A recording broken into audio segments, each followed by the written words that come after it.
would like you to know why I'm proud of it. Because despite the so many limitations we have, you put this through.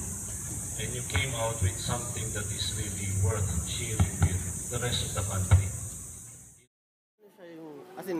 Ito kasi retrofitted siya. So we bought 15,000 from the junk shop nung multicab and then ni-retrofit na lang namin siya. Then yung battery and motor control, in-import na lang namin sa abroad.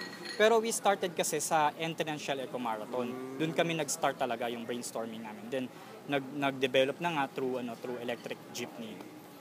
Just like any other electric vehicle, the power comes from the battery, and then from the battery, it will goes to motor controller. The motor controller is the regulator. Then from motor controller, it proceeds to electric motor, and then pass through the belt drive, then differential and wheels. That's very simple.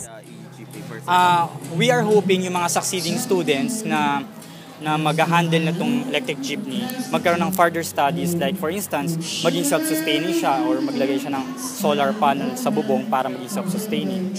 And then, yung mga charging station, like that.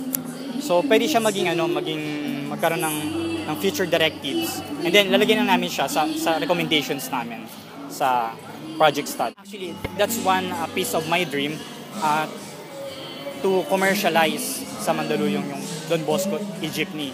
Well, technical school kami, so kailangan i-prove namin yung technical specialties namin by doing this project.